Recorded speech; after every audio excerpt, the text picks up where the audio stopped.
여러분, 요즘 뉴스에서 포스코 ENC라는 건설사 이름 자주 들리시죠?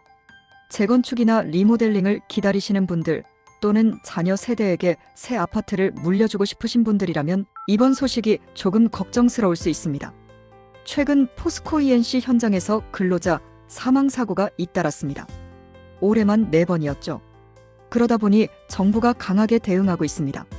대통령까지 직접 나서서 건설면허 취소나 공공사업, 입찰 금지 같은 법적으로 가능한 모든 제재 방안을 검토하라고 지시했습니다. 이게 왜 문제가 되느냐? 면허가 취소되면 주택 분양 보증을 받을 수 없게 됩니다.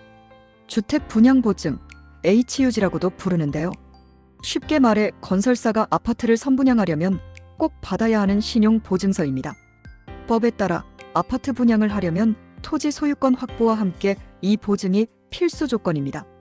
그런데 보증이 없으면 시군구청에서 분양 승인을 내줄 수 없습니다. 결국 분양을 못하는 거죠.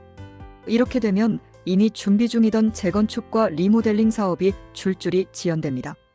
공사가 늦어지면 사업비가 늘어나고 그 부담이 조합원과 입주 예정자에게 돌아갈 수 있습니다.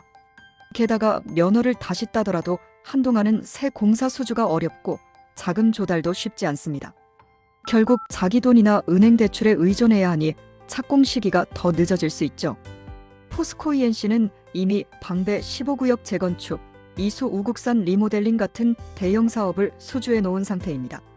규모만 각각 7,500억 원, 2조 원에 이릅니다. 하반기에는 개포 우성사차, 송파한 양이차 같은 굵직한 재건축 수주전에도 뛰어들 예정이었죠. 그런데 이번 제재 검토로 인해 이런 일정들이 흔들릴 수 있다는 우려가 커지고 있습니다. 시니어 세대 여러분께서 가장 궁금해하실 건 그럼 우리 동네 재건축은 괜찮을까? 일 겁니다. 포스코 ENC가 시공사로 참여한 곳이라면 면허 취소가 결정되는 순간 분양 일정이 멈추고 사업 전체가 지연될 가능성이 높습니다. 기다리던 입주 시점이 몇 년씩 미뤄질 수도 있습니다. 반대로 다른 건설사가 시공하는 경우라면 직접적인 영향은 없지만 대형 건설사의 공백이 생기면 전반적인 공급 속도가 느려질 수 있습니다.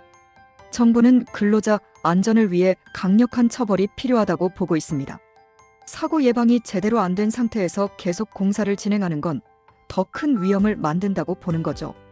그러나 건설업계에서는 한 회사에 대한 강한 제재가 주택 공급 전체에 차질을 줄 수 있다며 우려하고 있습니다. 여러분, 이번 소식은 단순히 기업과 정부의 문제가 아닙니다. 내 집 마련을 꿈꾸는 예비 청약자, 재건축을 기다리는 조합원, 그리고 지역 부동산 시장 전체가 영향을 받을 수 있는 이야기입니다.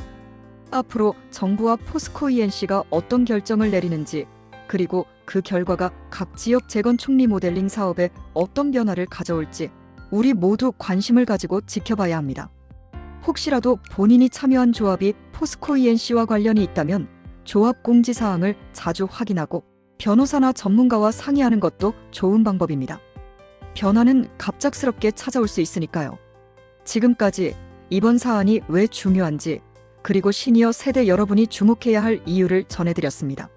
앞으로의 상황을 함께 지켜보면서 안전하고 안정적인 주택 공급이 이어지길 기대해 봅니다.